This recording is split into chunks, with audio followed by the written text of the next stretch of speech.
Sí, buenas tardes. Buenas tardes, buen día o buenas noches, depende el horario en que vean esta filmación, este video. Eh, Les quiero dar la bienvenida al Seminario de Sociología Jurídico Penal. Es una obviedad decirlo, que está dentro de la maestría de Sociología Jurídica. Eh, Les doy la bienvenida a ustedes al seminario y también les doy la bienvenida a esta modalidad un poco extraña, un poco ajena para mí, que es el uso de estas tecnologías. Pero ya desde antemano les anticipo que no las manejo demasiado bien, así que les pido disculpas por ello. Y que además yo soy un docente tradicional, de alguna manera, que está acostumbrado a el contacto cara a cara con los estudiantes. Por lo tanto, si bien esto es muy nuevo para mí, intentaré hacer lo mejor posible en función de que sea productivo el seminario para ustedes, fundamentalmente, y por qué no, para mí también. Les cuento que la modalidad que hemos pensado es, bueno, no se asusten si pasan mascotas por adelante de la cámara. Este es mi domicilio y tengo dos gatos que los quiero mucho, son muy buenos, pero también son muy cargosos e inoportunos en algunos momentos. Eh, Les comentaba, eh, bueno, ahí atrás ya se ve uno de ellos, el preferido. Les comentaba eh, que la modalidad que teníamos prevista es hacer una serie de filmaciones, de videos, en las cuales yo expondría determinados temas que ya están en el programa que está a disposición de ustedes en la plataforma, y luego ir comunicándonos con ustedes vía también la red que nos ofrece la universidad, la facultad, para despejar dudas, hacer comentarios, profundizar ciertas temáticas. En ese sentido, vamos viendo cómo administramos el tiempo, pero la idea es completar el programa, por supuesto. Eh, por otro lado, les quería comentar que este seminario no es un seminario que contenga gran complejidad, eh, pero sí que es un buen seminario.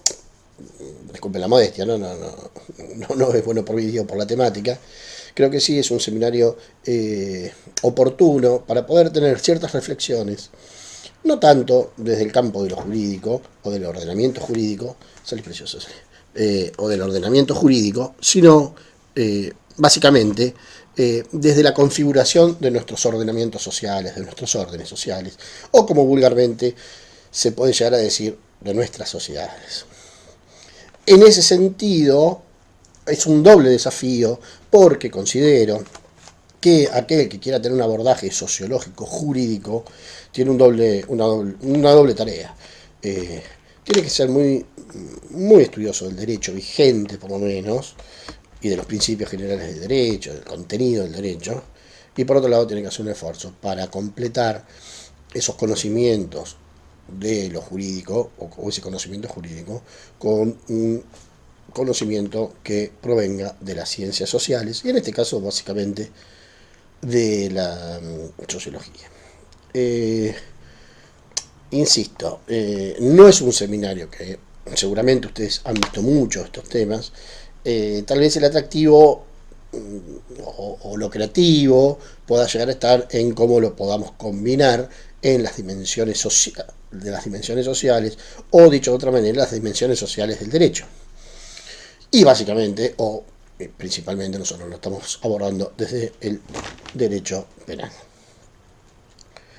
Dicho esto, insisto, les doy la bienvenida. Vamos a estar en contacto, fluido, con las limitaciones del caso, que es mi resistencia a las tecnologías, a las nuevas tecnologías. Soy una persona que, por ejemplo, no usa teléfono celular, con lo cual algunos piensan que soy un monstruo, que soy un neandertal, puede ser, no sé. Lo concreto es que igualmente creo que podemos vincularnos y estoy seguro que va a ser una buena experiencia para todos. Dicho esto, pasaría ahora ya a tratar de profundizar en el primer punto, en la primera unidad. Voy a tratar de abarcar todas las unidades, lo que no sé si lo voy a hacer exhaustivamente. Eh, Les comentaba, disculpen esto, la modalidad va a ser que unas cuantas filmaciones en este sentido, ya se los dije, ¿no? Y luego completarlas mediante la comunicación que podamos tener, que proviene de nuestra plataforma web. Entonces sí, yo creo que el primer punto para hablar de la sociología jurídico-penal es tener en claro qué vamos a estudiar, qué objeto de estudio abordaremos. En este sentido, algunas de mis primeras palabras, de las palabras iniciales, van dando cierta pista o ciertas pistas de lo que pretendemos con la sociología jurídico-penal. En este punto voy a seguir a Alexandro Barata, que me parece que ha sido quien ha formulado o enunciado de mejor manera. Yo le voy a hacer solamente un agregado al objeto de la sociología jurídico-penal. Entiendo que es de vital importancia el estudio, el análisis, la reflexión acerca de aquellos comportamientos, de aquellas instancias, de aquellos mecanismos, de aquellas motivaciones por las cuales se conforma, van a través de los comportamientos que conducen a la formación de un ordenamiento jurídico penal determinado. Dicho con otras palabras, la reflexión acerca de por qué existe un catálogo de prohibiciones o mandatos a los cuales se les anexa una consecuencia penal, es de vital importancia para nuestra disciplina, y mucho más allá, y mucho más si tenemos en cuenta que de alguna manera, en algunos de los puntos, nosotros vamos a tener que hacer una especie de genealogía de los sistemas punitivos. O sea, un rastrillaje histórico, una reflexión para reconstruir con vestigios que han quedado, que no muchas veces se enuncian, al contrario, muchas veces la mayoría se soslayan o se ocultan o se dejan de lado, acerca del origen de nuestros sistemas penales y fundamentalmente de disculpen la redundancia, ¿no?, de la fundamentación de nuestros sistemas penales. O sea, ¿por qué legitimamos o por qué naturalizamos la instancia de un sistema punitivo determinado? Cuando digo determinado, lo estoy pensando en un lugar y tiempo determinado. Dicho con otras palabras, disculpen la insistencia.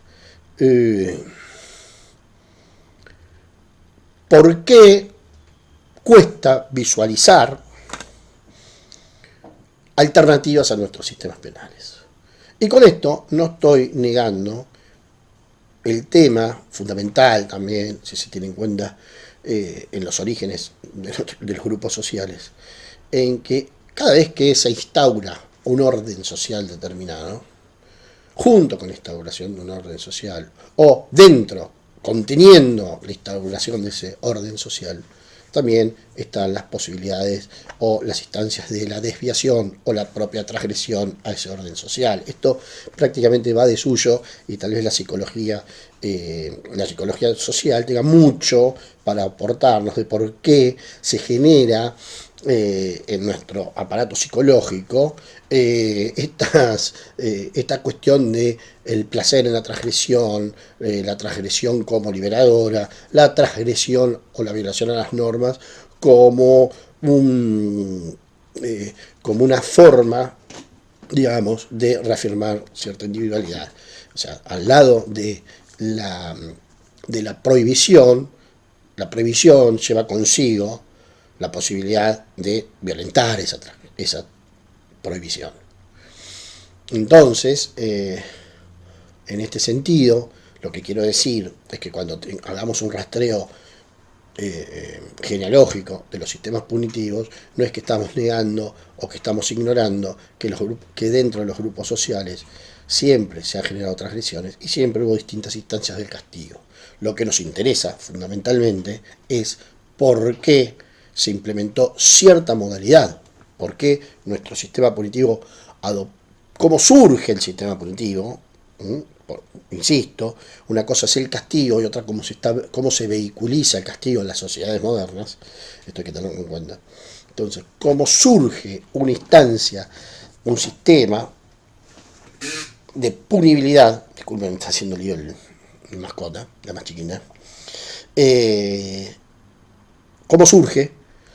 ¿Por qué surge? ¿Cómo lo naturalizamos? Y básicamente, me distraje con el animal, disculpen. Les decía, cómo se vehiculiza el castigo en nuestras sociedades modernas a través de lo que definiremos más adelante como sistema punitivo o como poder punitivo.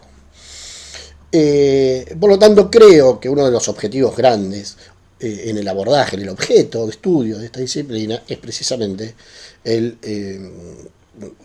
la conformación de un sistema de prohibiciones, junto con los mecanismos por los cuales esas prohibiciones de alguna manera generan consecuencias jurídicas.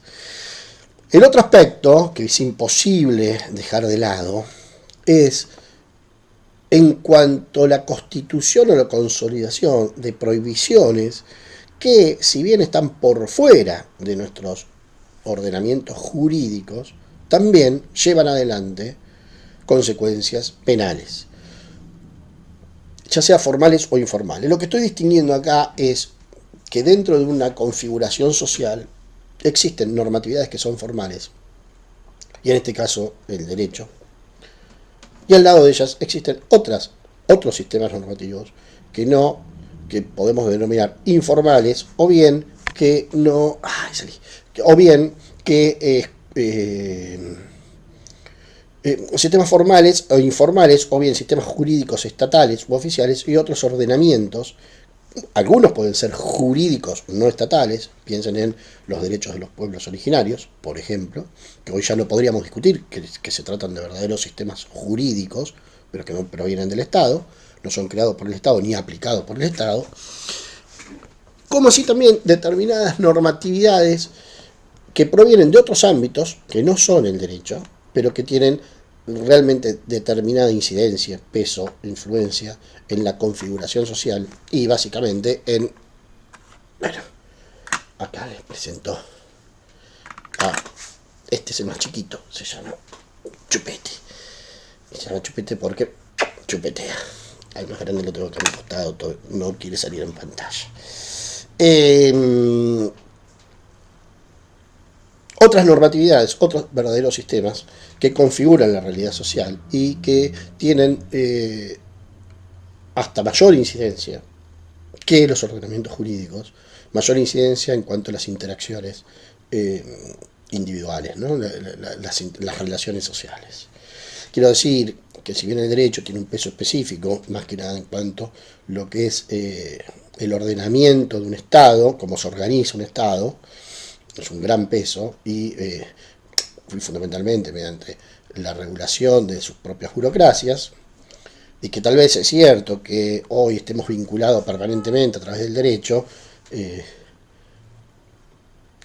Pienso básicamente que cuando uno se levanta y abre la canilla del baño, de la pileta del baño, de alguna manera hay una organización del Estado que permite que hoy por hoy una empresa privada, pero podría haber sido una empresa del Estado, nos dé la posibilidad de que al abrir la canilla salga agua. Eso que nosotros lo hemos naturalizado, es cierto, que hay todo un ordenamiento jurídico que está detrás de eso, pero también es cierto, y básicamente, que cuando nosotros nos levantamos y abrimos esa canilla, no estamos pensando en nuestra vinculación con un servicio público que es la distribución de agua. Estamos pensando que nos tenemos que lavar la cara porque tenemos que salir a hacer nuestras actividades cotidianas. De la misma manera que cuando uno toma a bordo un colectivo o ómnibus, depende cómo se les diga. Acá en la Ciudad de La Plata se le dice micro, ¿no? Al transporte público, pero sé que en otros lugares más que nada se usa ómnibus o colectivo. Cuando uno frena el colectivo con una señal física, no está pensando en que está realizando un contrato de transporte, sino que está pensando que quiere llegar a un lugar determinado y viajar lo más cómodo posible, si es posible. Por eso les decía, en el sistema, en la configuración de un orden social, hay una dimensión muy importante que está dada por lo jurídico, pero al lado de lo jurídico hay otros sistemas normativos, conjunto de normas, quiero decir, ¿no? Tal vez cuando hablo de sistemas normativos sería un error, les adelanto, un error en este sentido, que en realidad la sistematización la da el que lo estudia.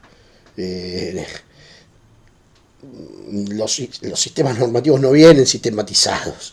Eso es una pretensión de los juristas también. Le digo, otros sistemas normativos que tienen un gran peso en nuestra configuración social, en nuestra realidad social, en las interacciones que llevamos adelante. Y esos otros sistemas normativos pueden estar en coincidencia o pueden estar en refuerzo de lo ya establecido jurídicamente o pueden estar en las antípodas en cuanto que no se tocan o pueden estar en franca oposición y contradicción, en conflicto. Aquí, bueno, una gran rama para ver esto es tener cierta noción acerca de las teorías del consenso o de las teorías del conflicto de otras sociedades y de alguna manera tener en claro en qué lugar nos estamos parando.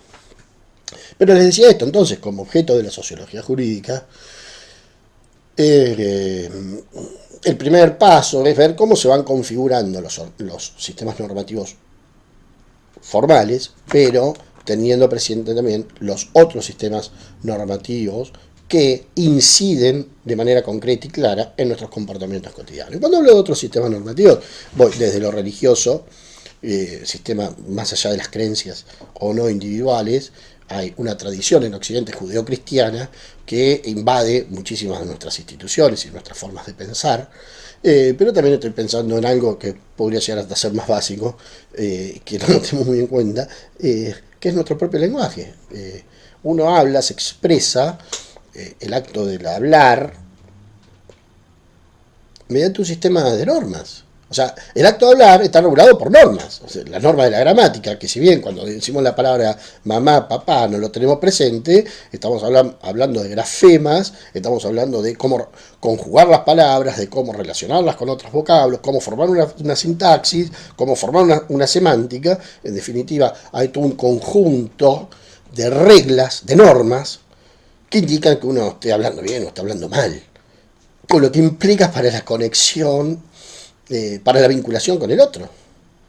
Cuando el mensaje que uno emite no puede llegar a ser recibido de forma certera por el otro porque no lo entiende, se interrumpe la posibilidad de la comunicación, independientemente de que existan posibilidades de reconducirla, pero piensen determinados lenguajes muy utilizados en el mundo delictivo, con lo que cuesta luego expresarse en un lenguaje técnico como el derecho, la comunicación, quiere decir la comunicación entre quien no conoce el lenguaje, el argot, si se quiere, de grupos, de grandes grupos poblacionales, que no lo conoce, y el otro que no conoce el lenguaje técnico del derecho.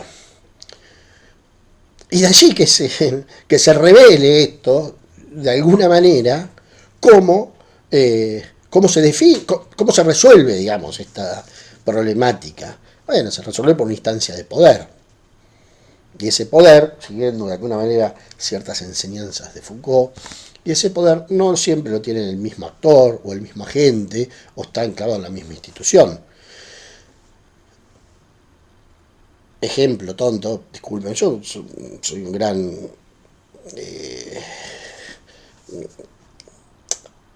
contador de ejemplos tontos, digo, no se me ocurren ejemplos muy complejos nunca. Pero imagínense el encuentro entre una persona que se dedica a robar vehículos en la vía pública a punta de pistola con un jurista. En su momento, el primer actor, o sea, el que se dedica al robo de vehículos en la vía pública a punta de pistola, le dirá, dame el vehículo, no va a ser seguramente las palabras, dame el vehículo porque te vuelo la cabeza. Y el otro le dirá, pero el auto es mío porque yo tengo el título de propiedad del auto. Y el otro le dirá, pero yo tengo la pistola con la cual te estoy apuntando.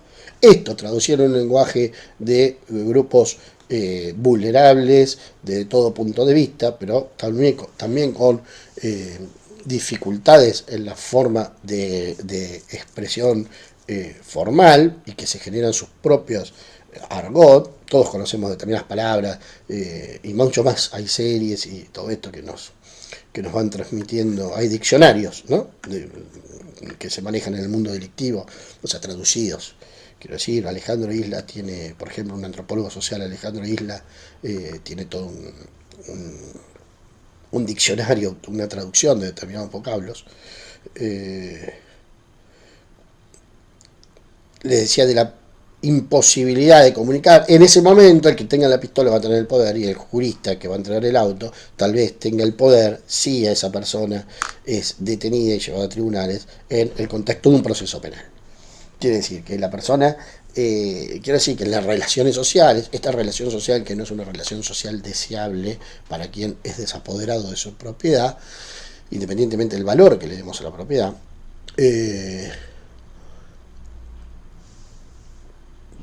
puede llegar a tener más o menos poder respecto del contexto en el que se esté llevando adelante la interacción.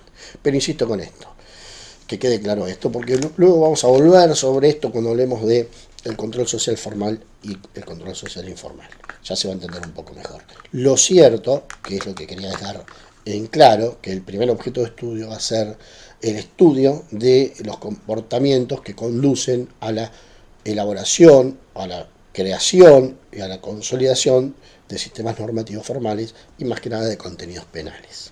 Pero el segundo elemento que tenemos que tener en cuenta también es la formación de otros sistemas normativos que no son jurídicos penales, pero que pueden llegar a tener consecuencias penales. Los códigos mafiosos, por ejemplo,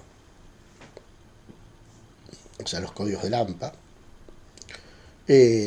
cierto apego a determinadas ideas religiosas que implican llevar adelante conductas que son, no solo que son transgresoras, sino que son vistas como el cumplimiento de una obligación normativa, como un deber normativo. Piensen también como instancia de reflexión, determinados comportamientos con consecuencias penales que provienen de convicciones morales o políticas muy arraigadas. Por lo tanto, el primer objeto de la sociología jurídico-penal no puede acotarse nada más que a la norma jurídica penal. Tiene que ver otro campo normativo en el cual está fundamentado por otras razones que no son las jurídicas, pero que pueden llegar a tener incidencias. Otro de los elementos, y acá si se quiere ya podemos hacer una distinción, al momento de construir un sistema normativo, de crear un sistema normativo, de elaborar un sistema, al momento de sancionar una prohibición, quiero decir, más fácil, vamos a hacerlo más fácil, al momento de sancionar una prohibición, lo que se está llevando adelante es lo que se llama el proceso de criminalización primaria. El proceso de criminalización primaria, como ya sabrán, discúlpenme, no los quiero subestimar, es aquella instancia en la cual se generan las prohibiciones. Cada vez que se crea un nuevo tipo penal que contiene o una prohibición o un mandato con consecuencias penales, eso es habilitación de poder punitivo, que ya lo vamos a ver, pero básicamente esto es una criminalización primaria, que es una criminalización en abstracto. Esto me conduce al segundo elemento que tenemos que tener en cuenta cuando hablamos de el objeto de la sociología jurídica. Ver efectivamente el funcionamiento de estos sistemas penales, la efectividad y la eficacia, no tanto la validez, que la podemos analizar dentro de la primera dimensión, sino ya la efectividad y la eficacia, cómo operan en la realidad social estos sistemas normativos, cómo se aplican las instituciones, cómo llevan adelante, cuando se enfrentan a una prohibición o a un mandato con consecuencias penales, insisto en la diferencia, cómo se lleva adelante. ¿Qué pasa cuando un funcionario público toma conocimiento de la comisión de un delito? ¿Todas las figuras penales contenidas en nuestros catálogos de prohibiciones son aplicadas de la misma manera o hay cierta selectividad?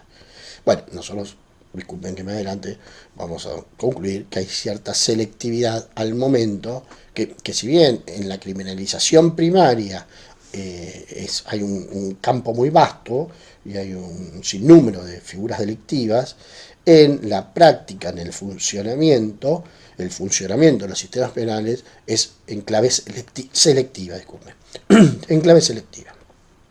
Y esa selectividad, luego vamos a tener que analizar cuál es esa selectividad o en qué consiste esa selectividad.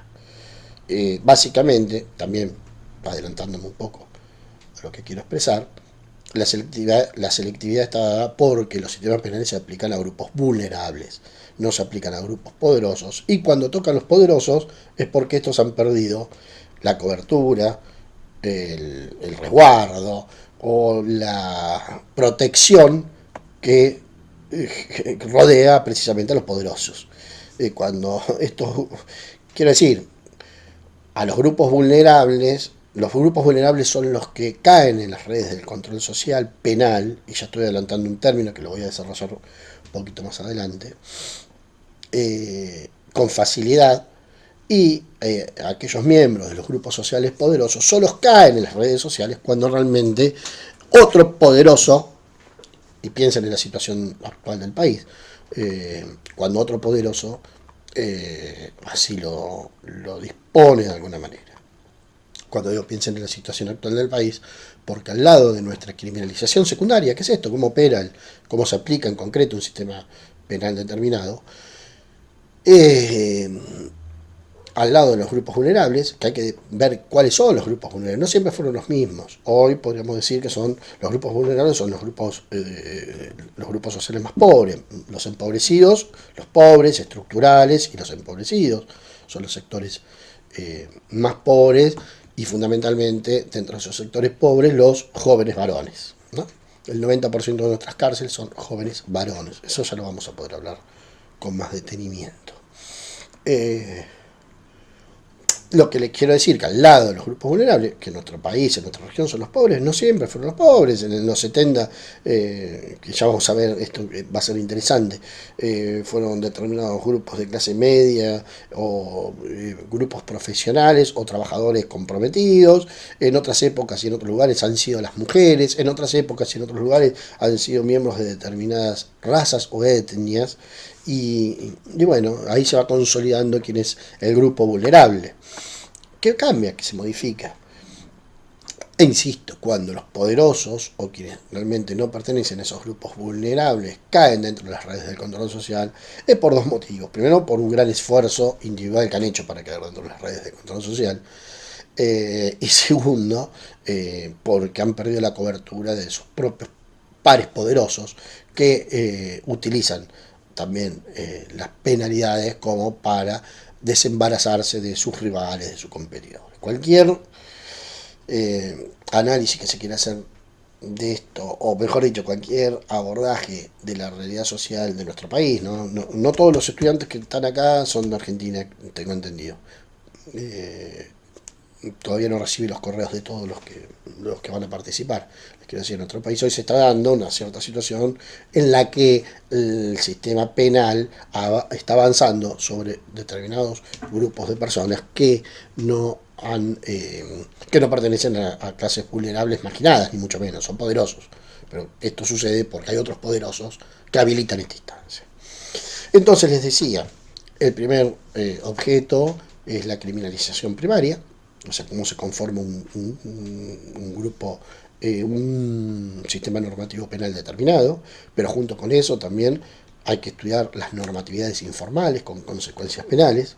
La segunda instancia es cómo se reacciona, cómo se aplica, cómo funciona esto, y esto nos lleva al otro de los conceptos, que es la criminalización secundaria que tiene que ver con el antecedente de esa criminalización primaria, que es en abstracto, cómo se aplica, cómo se individualiza, cómo se concretiza en determinados actores, en determinados grupos, en determinados sectores. O sea, cómo reacciona un sistema de control social frente a aquello que está definido como una desviación penal. Eh, y acá también cuenta algo que es muy importante para nuestra disciplina, porque quienes hemos abordado el derecho en clave sociológica o criminológica, eh, no hablo de criminología, no es un seminario de criminología porque la criminología también incluye otras disciplinas que yo no manejo. Entonces hablo de sociología jurídico-penal. Quienes hemos abordado esto sabemos que al lado de las penas legales están las penas ilegales.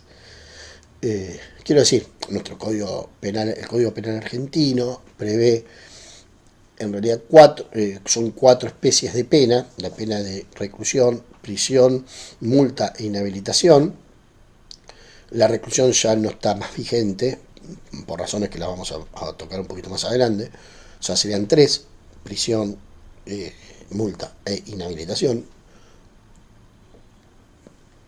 Pero al lado de ese catálogo de penas formales están las penas que son informales. Penas que por supuesto son clandestinas, penas que son ilegales, pero penas que generan consecuencias penales.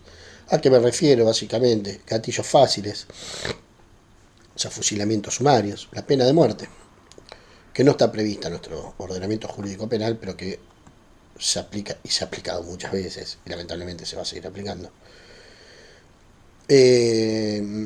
Castigos físicos, que son producto de comportamientos, o quiero decir, que se aplican como consecuencia de presuntas ilicitudes o ilegalidades. ¿Qué quiero decir? La posibilidad siempre está en que aquel que comete una conducta que ha sido definida penalmente como delito, el hurto de un automotor, volvemos a eso, tiene dos caminos: recibir una pena formal, si lo agarran, ¿no? Recibir una pena formal, pero siempre está la posibilidad de que sea atrapado por funcionarios del Estado y que esos funcionarios del Estado reconduzcan el castigo a una pena ilegal, como pueden ser los castigos físicos, privaciones ilegales de la libertad, extorsiones, compras de impunidad, etcétera, etcétera, etcétera. Bueno, la compra de impunidad no sería un castigo, pero sí la extorsión como castigo, quiere decir, ¿no? Dame porque si no vas a la consecuencia penal formal. Entonces, quiero decir que una desviación formal, quiero decir, la transgresión a la ley penal, puede conducir, en base a cómo operan nuestros sistemas penales en nuestra región, a una respuesta formal también, que son estas penas que en el Código Penal argentino ya se las enumeré, pero también puede conducir a una respuesta punitiva que no está formalizada, que es contraria al derecho, pero que tiene vigencia.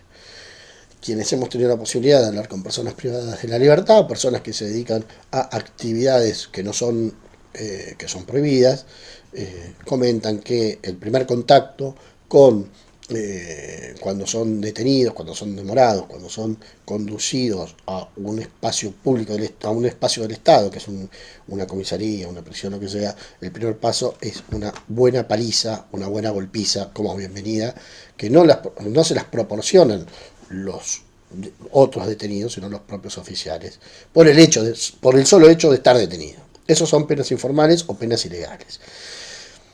Entonces nosotros acá vamos a tener que la penalidad, los sistemas penales pueden figurar tanto o pueden funcionar tanto en clave de formales, ilegales, mediante la habilitación de criminalidad primaria, pero también en clave de informalidad, mediante propias sanciones que son elaboradas dentro de un contexto en el cual es ignorado o prohibido directamente por el derecho. Un ejemplo concreto, muy conocido, de esto que estamos hablando, de las reacciones que como consecuencia de presuntos actos delictivos, para llamarlo de alguna manera, han sido reacciones informales realizadas por miembros de las fuerzas públicas, miembros de las fuerzas de seguridad. O sea que es una respuesta por parte de quienes integran los órganos del Estado, los órganos de control social formal del Estado, órganos de control social punitivos del Estado, respuestas de esos actores frente a presuntos actos ilícitos, pero fuera de los contextos de las penas legales.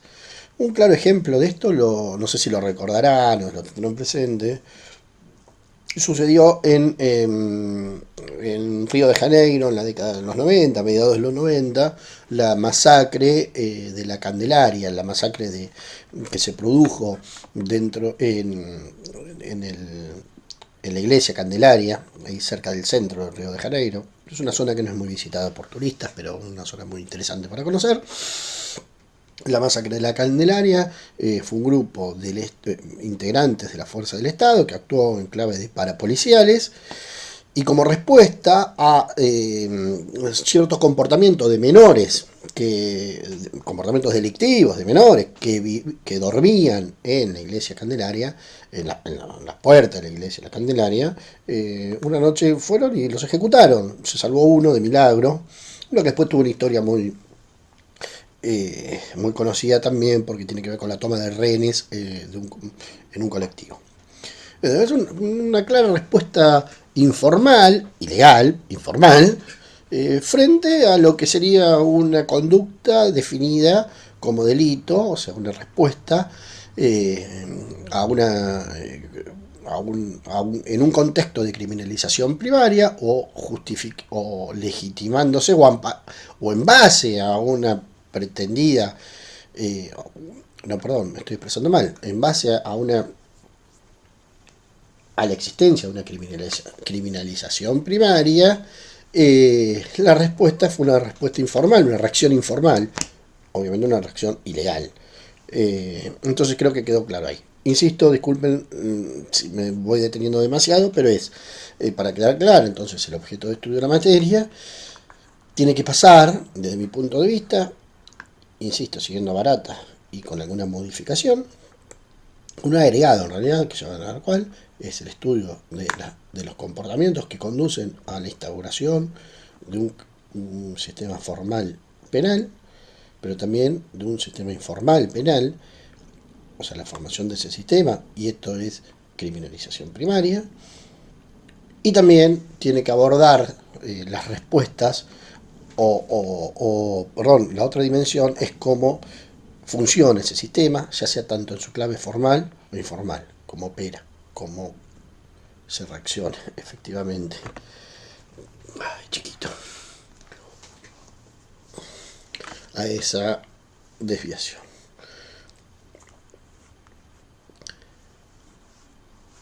Este es un... Ahí está, ahí estás. Ahí vete. Ahí estás. Bueno, ya estás. Ya está chiquitito, ya está. Bueno, disculpen, pero a veces uno se distrae con los animales. Ya tenemos dos dimensiones. La otra dimensión que creo que no puede dejar de lado el estudio de la sociología jurídico penal, y esta dimensión no está expresada en la enunciación de Barata, es el agregado que yo le hago, y que tiene una influencia más que nada en la teoría de la criminología crítica, es que hay que prestarle especial atención al acto definido como desviado en sí mismo y a las motivaciones que ha tenido la gente al momento de cometerla. El agente, quise decir, al momento de cometerla. Quiero expresar que no solo es el estudio del sistema, digamos, o de las normatividades formales e informales y cómo se reacciona, sino que también hay que prestar una particular atención al acto desviado, definido como desviado en sí mismo. Y acá nos podemos llevar muchas sorpresas, porque desde aquellas definiciones que definieron la desviación como algo patológico, uno puede encontrar grandes vinculaciones estudiando la naturaleza del acto mismo con otras dimensiones de la sociedad o del orden social, como ser las dimensiones económicas, culturales y sociales. ¿Qué quiero decir? Un acto desviado o definido como desviado, por ejemplo, el hurto de un vehículo dejado en la vía pública, se puede llegar a, si no se estudia la naturaleza de ese acto, uno estudiando, mejor dicho, la naturaleza de ese acto, lo puede interpretar como un acto individual, como un agente motivado en apropiarse de vehículos ajenos, dejados en la vía pública, Y sin dar un poco más, uno puede ver que la naturaleza de ese acto, además, integra toda una cadena de ilicitudes y de actos que son los delitos de mercado. ¿Qué quiero decir? Si yo relaciono ese acto individual de robar un vehículo en la vía pública, pero luego lo relaciono con un lugar en el que se desarma, en un lugar donde las autopartes luego se venden, con un complejo de connivencias entre las fuerzas de seguridad y quien lo hace, y que además las automotrices, las fábricas de vehículos ya no reponen, pese a que tienen obligación, no reponen esos repuestos, o sea que esos repuestos hay que ir a buscarlos a los lugares ilegales o informales, porque la ilegalidad luego tiene una vinculación también con los mercados informales muy fuertes.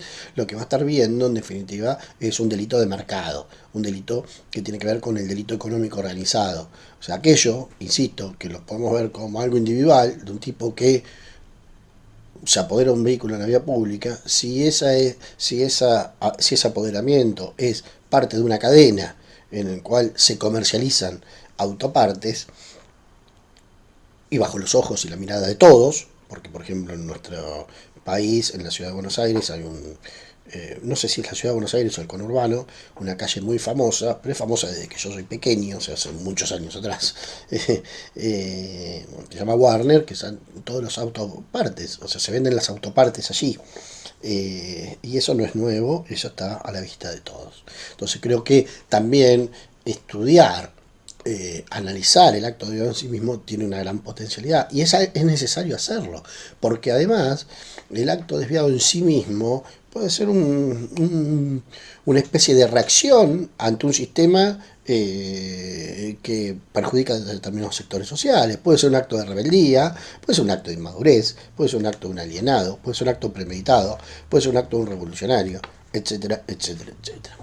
Y finalmente, como objeto de la sociología jurídico-penal, hay que de alguna manera lo estoy anticipando con esto que dije recién, es que hay que vincular el sistema punitivo, digamos, el sistema, este entramado de normatividades formales e informales y respuestas formales e informales a la desviación con una dimensión socioeconómica. Eh, yo soy de los que creen que el sistema penal, la penalidad, el sistema punitivo tiene una vinculación muy concreta con la dimensión económica y social, que es funcional a un sistema económico determinado. Creo que esas son, en definitiva, las grandes líneas, los grandes ítems o los grandes trazos en los cuales podemos llegar a entender esta disciplina. Me refería a los grandes componentes de estudio de esta disciplina. Faltaría trabajar un poco más medulosamente la vinculación entre las ciencias jurídicas y las ciencias y las ciencias sociales. No agrego nada, no agrego nada nuevo. Si digo que las primeras pertenecen al mundo de lo normativo, de lo prescriptivo. Las ciencias jurídicas, no de alguna manera, las ciencias jurídicas tienen un basamento científico, después podemos discutir, ¿no?, qué sería concepto de ciencia, pero es una disciplina, un saber que apunta a la normativa, es una disciplina normativa. Cosa que no sucede, por supuesto, con las ciencias sociales, que tratan de describir y explicar, y de alguna manera mucho más difícil creo que es esto, predecir determinados comportamientos sociales. Yo me paro básicamente en describir y explicar, ¿no?, dos procesos distintos, intelectuales distintos, pero que uno, no digo, insisto, no estoy diciendo nada nuevo en agregar que la ciencia del derecho es una ciencia normativa, el otro es una ciencia del ser, el deber ser y el ser. Lo importante es la combinación y tener claro que se tiene, tener claro de qué hablamos cuando hablamos de ciencias jurídicas. La verdad que si las ciencias jurídicas tienen que ver con una forma de abordaje de conocimiento por el cual intenta establecer la validez de una norma y el alcance de esa norma y cómo se interrelaciona con otras normas, es muy probable que aquello que llamamos ciencia del derecho no sea tal, sea un conocimiento, sea una disciplina. Tiene que ver algo más con la técnica, con un saber hacer, más que con un posicionamiento disciplinar, científico. Más aún, si esto pensado desde la teoría general del derecho, ¿no? Que nos va a hablar de los órdenes de validez, de los ordenamientos jurídicos. O sea, si se quiere, poniéndome en un papel muy kelseniano. ¿Cómo reconocer que una norma es válida o no es válida en nuestro ordenamiento jurídico? Ahora, cuando hablamos de no de la teoría general del derecho, sino de las ciencias jurídicas como interpretación, análisis e interpretación de los textos legales, y en esto sigo, insisto, la línea de Barata, es probable que esto sea una técnica, ¿no? Las ramas del derecho, las distintas ramas del derecho, concretamente, y en nuestro caso el derecho penal, aquello que se ha dado a llamar teoría del delito o bien dogmática jurídico-penal, miren la expresión que se utiliza habitualmente, ¿no? La dogmática. Bueno, desde el campo, desde la sociología esto es hasta anacrónico, pero quiero decir, si uno lo ve como la interpretación de las normas positivas, o sea, las normas positivas vigentes, y esto tiene que ver de alguna manera con la técnica. Y más aún, en esto es muy arriesgado lo que estoy diciendo, pero como lo dijo Barata, yo me voy a apoyar en esto. Después les digo que no lo sigo tanto, ¿no? Pero estas cosas sí han sido muy importantes para mí. ¿Cuál es la relación entre la ciencia, el saber jurídico y el saber de las ciencias sociales?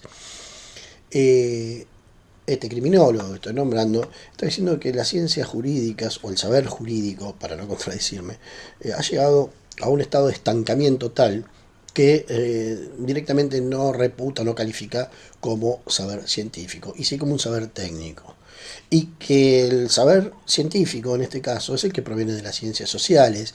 Y yo me permito agregar, en definitiva, que si uno quiere tener un saber científico del derecho, tiene que tener un saber científico del derecho, pero desde las ciencias sociales. Las ciencias sociales como mirada, abordando el objeto de estudio del derecho, pero de la perspectiva de las ciencias sociales, sin desconocer que este es el desafío, la dimensión normativa.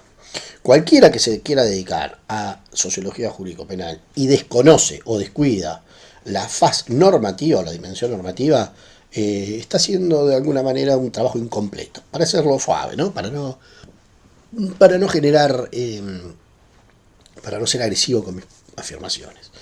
Y en esto puede ser que Barata esté en lo cierto en cuanto que el verdadero saber científico es el saber social que toma al derecho tanto en su dimensión social como normativa.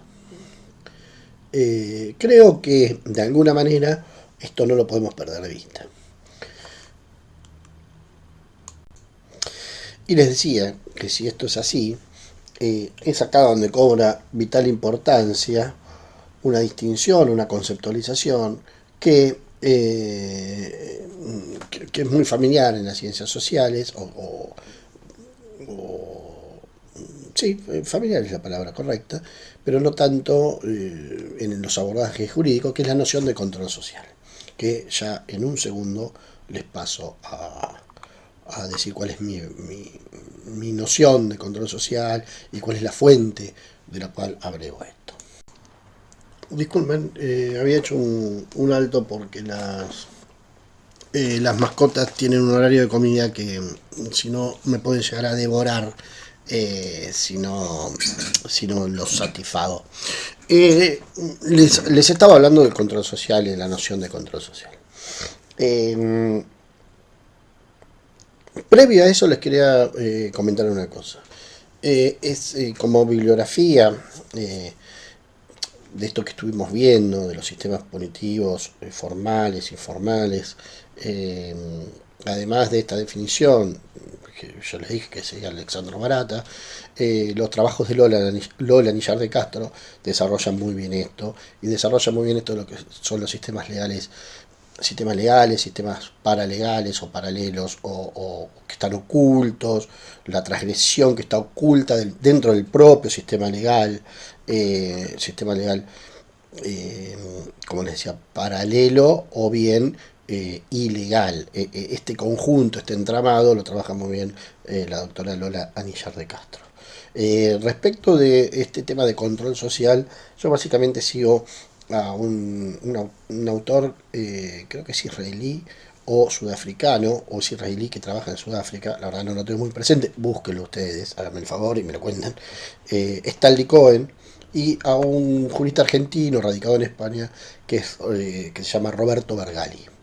Eh, de alguna manera la idea de control social ustedes la tienen presente, si se quiere, y está muy vinculada a otro aspecto que también en la sociología es bastante familiar para la sociología, que es el proceso de socialización. Les comentaba que, les voy a comentar, en definitiva, es como la otra cara del proceso de socialización. Ahora bien, ¿qué es el proceso de socialización?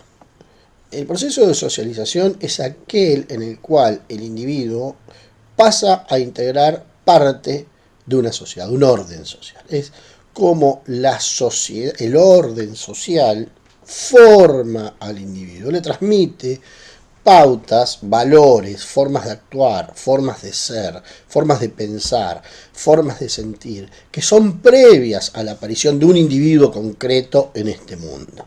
El individuo, en este sentido, no crea la sociedad, sino que es la sociedad la que le permite al individuo conformarse como tal. Por lo tanto, el proceso de socialización arranca desde el nacimiento, culmina con la muerte de una persona. Insisto, es la forma en la que, es la manera en la cual los individuos pasamos a integrar parte de un orden social y nos familiarizamos y naturalizamos determinado orden social, que luego lo podemos poner en cuestionamiento, interpelarlo o no. Depende de la capacidad de cada uno también, ¿no? Y los procesos de socialización que ha tenido. Esos procesos de socialización son muy intensos en los primeros años de vida. ¿Por qué? Porque el individuo empieza a reconocer al otro generalizado, al otro yo generalizado, se da cuenta que no es el único en el mundo, percibe que no es el único en el mundo, que es bastante traumático, ¿no? Sabe que no es el único porque reconoce a sus agentes socializantes, pero cree que toda la perspectiva está centrada en ese yo, y luego se encuentra que hay otros yo, que hay que reconocer y que hay que interactuar con ese otro yo. Insisto, muy, muy intensa en los primeros años de la vida de una persona, pero continúa con otros, y a eso se le llama socialización primaria, pero luego continúan otros órdenes de la vida, y en realidad nos vamos socializando permanentemente a medida que empezamos a hacer cosas distintas, cosas nuevas. En este caso yo me estoy socializando, si se quiere, con la tecnología. Por lo tanto, ese proceso de socialización tiende a generar cierta conformidad y uniformidad en las formas de actuar social, de actuación social y de vivir el mundo social. Ese proceso de socialización es el que nos va inculcando determinadas maneras que consideramos luego que sin ellas no tendríamos posibilidad de interacción social, de relacionarnos con el otro. Van generando uniformidad, consenso, acuerdos, y se refuerzan en diferentes etapas. En este caso, la educación formal es un gran componente del proceso de socialización. Si bien la educación formal, en principio, tendría como un contenido básico la transmisión de conceptos, de ideas, de contenidos, valga la redundancia con lo que dije, previo, también no está en juego solo la parte cognitiva en el proceso educacional. Hay otra, es la formación de un ser humano, de una persona, dentro de un contexto determinado, ¿no? Entonces, desde ese punto de vista, el proceso de educación formal es un gran refuerzo y un gran aliado de lo que se llama el proceso de socialización. Ahora bien, ¿qué sucede cuando ese proceso de socialización, en el cual se busca la uniformidad, el consenso, el equilibrio, los acuerdos, asimilar ciertos estados, ciertos órdenes sociales, etcétera, etcétera, de alguna manera fracasa? Fracasa porque fracasó los agentes socializantes, perdón, fracasa por una resistencia del individuo. El individuo en este proceso de socialización no es pasivo, que se entienda bien esto. El individuo recepta, pero forma, recepta y reinterpreta, reacomoda, resignifica lo que va receptando. No es un balde, un recipiente que se llena con determinados componentes, sino que eso hay un juego. Bueno, ¿qué pasa cuando fracasa? Bueno, cuando fracasa, precisamente empieza a tomar visibilidad o visualización el otro proceso, que es el proceso de control social. De alguna manera podríamos decir que el proceso de socialización es el proceso de control social. El proceso de control social tiene las mismas funciones. Son todas aquellas instancias por las cuales se trata de lograr esa uniformidad, esos acuerdos, ese convencimiento, esas formas de ser compartidas que permiten interacciones, insisto, compartidas. Claro que en ese concepto de control social, que lo pido que lo busquen, que lo completen ustedes un poco más, porque es un poco más, da para mucho más esto. Lo podemos ver desde dos perspectivas. Una, desde un análisis neutro, en el cual, bueno, es neutro en el sentido de decir, es la forma en que el ordenamiento social, frente a la desviación, frente al fracaso del proceso de socialización, en las posteriores desviaciones que ese fracaso del proceso de socialización conlleva, actúa a fin de reforzar o recomponer esa uniformidad, ese convencionalismo, esa estructura en la cual existen expectativas compartidas recíprocas. Eso podría ser desde el punto de vista de una noción neutral, un tanto, desde mi punto de vista, no solo ficticia, sino soslayando este otro componente, que va a decir el proceso de control social, tiene que ver con todas aquellas instancias de imposiciones, de formas de ser, de formas de sentir, de formas de actuar, de imposiciones que no solo actúan frente a una desviación concreta, sino que tienen que ver con todo aquello que de alguna manera intenta neutralizar o frenar o sopesar o poner una barrera frente a los posibles procesos de desviación que se generen al interior de nuestros órdenes sociales. Ese proceso de control social, vuelvo de alguna manera con la distinción entre formal o informal, va a adquirir distintas características. Va a ser formal cuando esté organizado en determinadas instituciones, cuando esté configurado dentro de registros que uno puede visualizar fácilmente, si se quiere. Cuando hay un órgano que lo impone, una institución que establece la medida del control social y cómo se lleva adelante ese control social. Ese sería el control social formal. Y el informal es aquel otro control epidérmico que fluye dentro de las relaciones sociales. Y digo epidérmico en el sentido de que no es orgánico, no está organizado, no está nucleado. No existe ciertas jerarquías tan marcadas como en el proceso de organización social, de control social formal, pero que los actores sociales, ante determinados contextos y situaciones, son capaces de hacerlo, de ponerlo en práctica respecto de otros que estarían o podrían estar cometiendo desviaciones hacia orden social. Voy a tratar de definirlo con algún ejemplo, tonto, como siempre. No sé si alguno de ustedes vive en un edificio, puede ser que sí. Lo lamento por ustedes. Yo una breve etapa de mi vida tuve que ir a un edificio y lo lamento por mí, lo lamenté por mí. Es muy probable que haya algún vecino que no que le guste escuchar música ruidosa a cualquier hora del día, incluido en mi caso las horas que yo duermo, que son del día, por lo general yo estoy despierto de noche.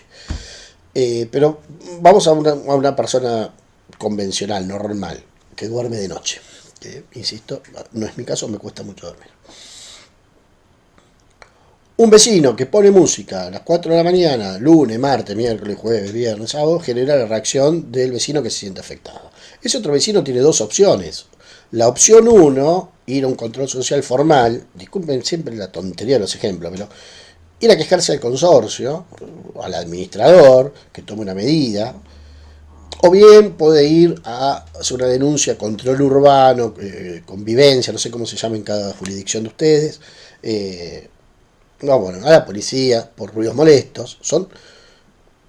Pone en juego un control social formal, porque la policía es algo organizado, jerarquizado, sabemos dónde ir.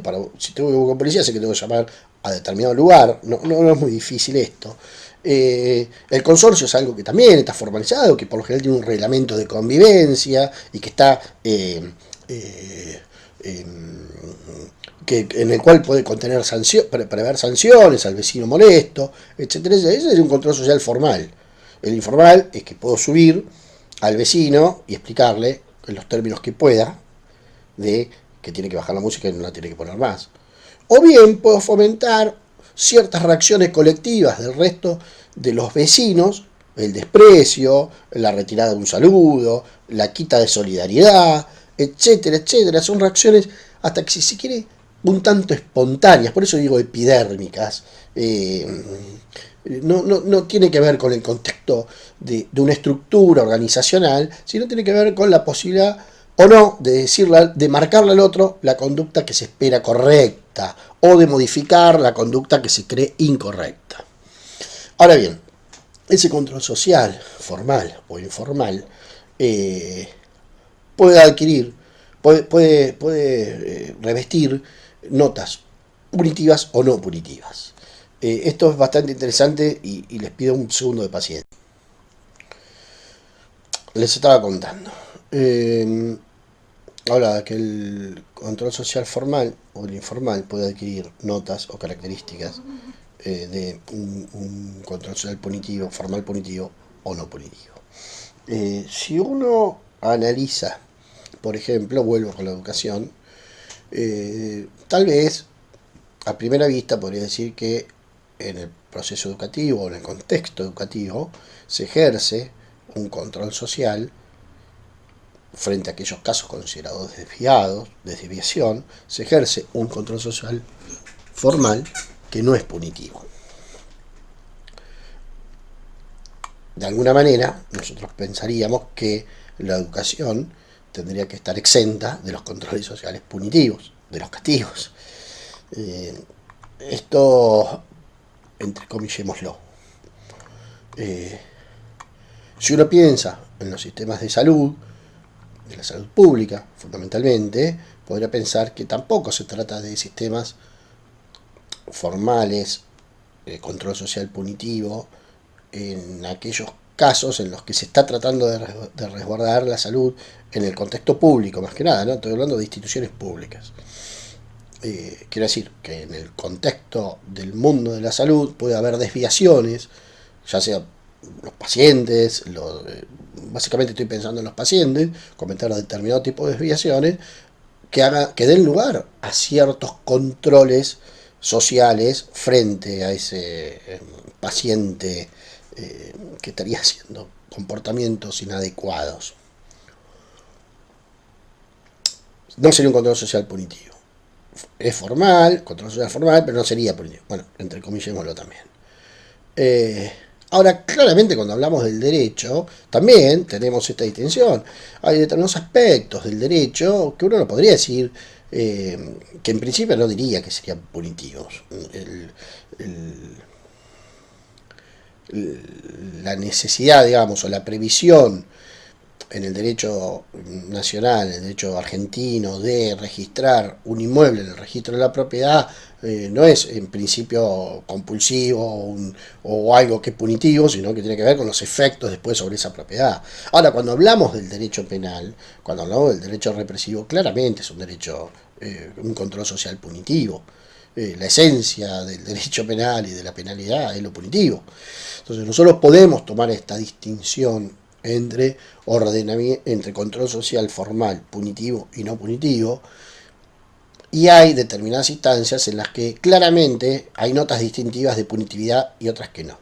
Yo les dije que tomemos esto entrecomillados por la siguiente razón. Es muy posible apreciar en nuestros sistemas de educación, primero, un alto componente de la meritocracia, del premio y del castigo.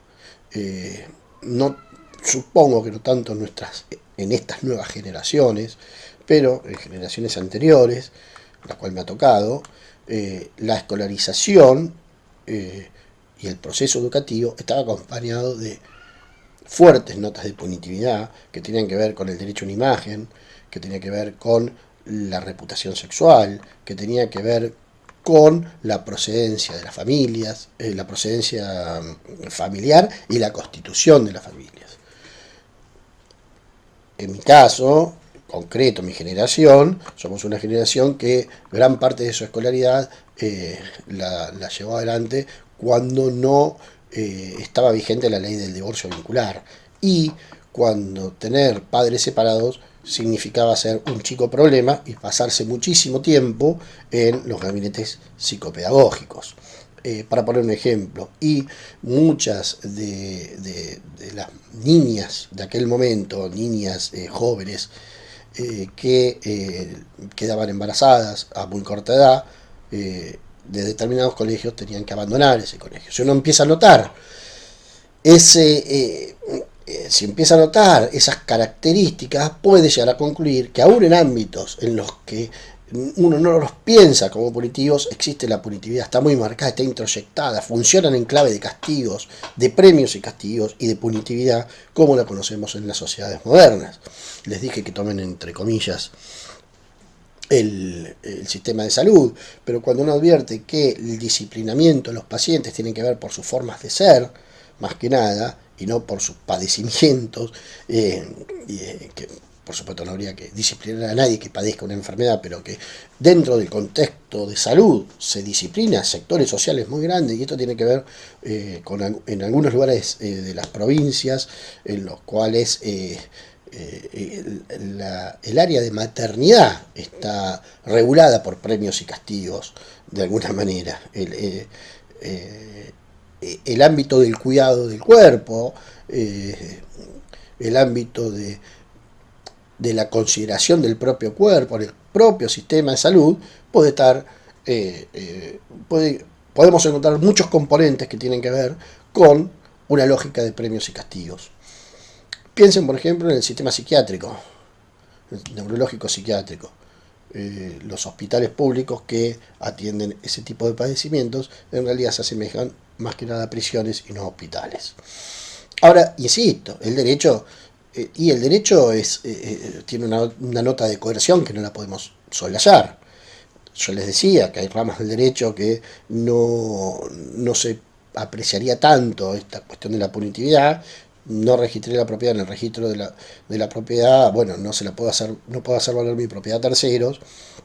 Eso realmente no tiene una alta nota de coerción, pero la nota de coerción es la consecuencia en este caso, o nadie me obliga a casarme, contraer matrimonio, quiero decir, nadie me obliga a contraer matrimonio. Por supuesto que tiene que ver con las consecuencias, pero estaría claro que en el ámbito del derecho penal es control social formal punitivo, no existirían otras vueltas. Esto que estoy diciendo sería bastante relevante a los fines de revisar un poco la primera definición que dimos de control social, que eran estas formas por las cuales se responde a la desviación y se tiende a lograr esa uniformidad en las formas de ser, en el orden social.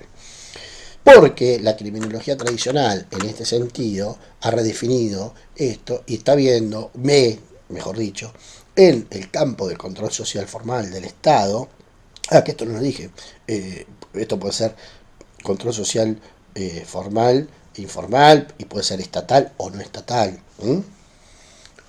está viendo precisamente en el control social formal estatal, que es la imposición del Estado frente a los individuos, y básicamente en la clave de que esa imposición de los órganos de control social del Estado manejados por los grupos poderosos en detrimento de quienes no tienen el poder.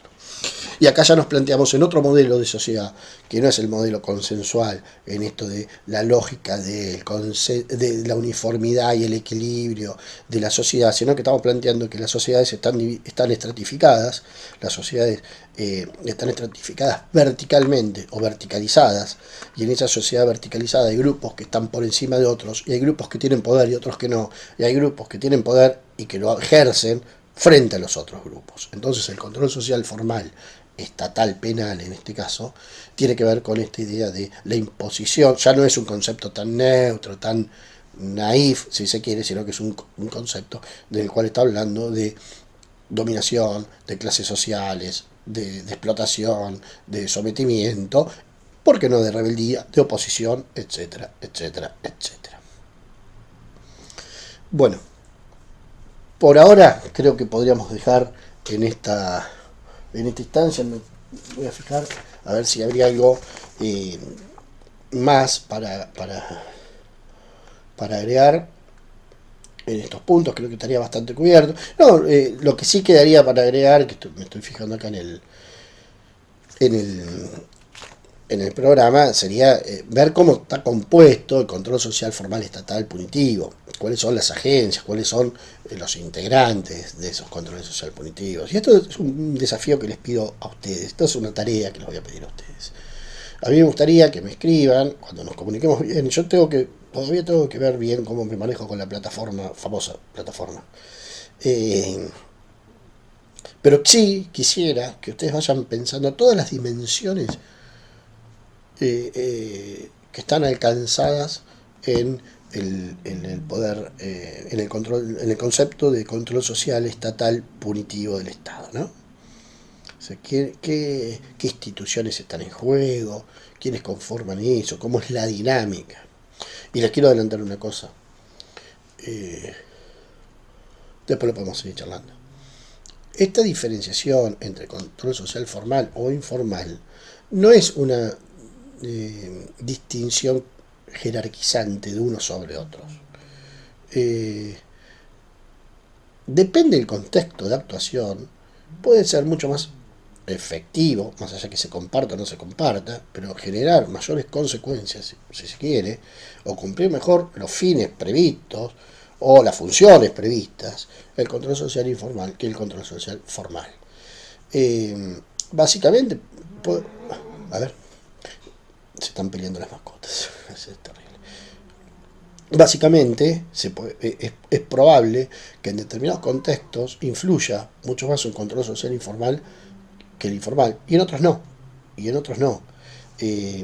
Estudios criminológicos sobre feminismo o de la cuestión criminal y el feminismo han dado cuenta de que si bien en nuestra época actual las mujeres, a diferencia de siglos anteriores en los que las mujeres eran objeto principal del control penal punitivo, en nuestra contemporaneidad no lo es así.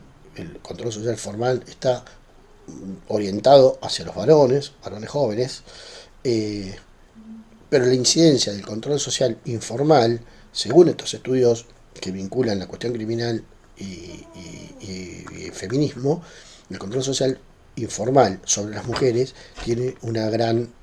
Es una bestia, mi animal. Tiene una gran efectividad.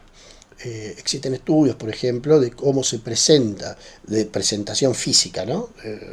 El cuerpo, quiero decir, la presentación en público, en la diferenciación entre hombres y mujeres. Hay estudios muy interesantes de observar mujeres cómo se sientan, o sea, toman asiento en un lugar público, concretamente estos estudios eran las estaciones de trenes, y cómo se presenta públicamente en sociedad el varón, el hombre, en el mismo lugar.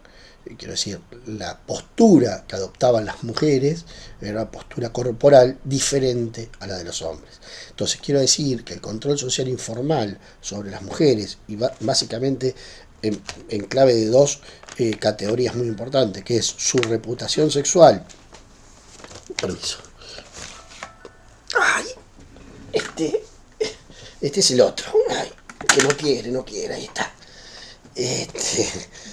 Es un poco como yo, a mí tampoco me gusta la cámara, pero bueno.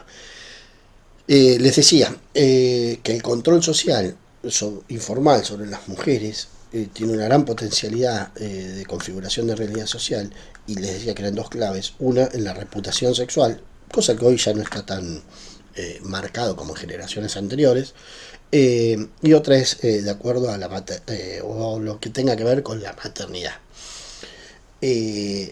Barata, y disculpen que se vuelva con Barata, pero es un autor que me ha marcado. Desarrolla una hipótesis muy interesante que dice que las mujeres que caen detenidas, que es el 10 en la Argentina aproximadamente ahora es el 10% respecto de los varones, en realidad no cae tanto por la comisión de delitos, sino que cae por haber transgredido los roles y las expectativas que se esperan del género femenino. Por eso digo que el control social, a pesar de que las mujeres no serían víctimas o clientes preponderantes del control social formal punitivo, sí hay una gran incidencia de ese control social informal en la configuración de nuestras sociedades.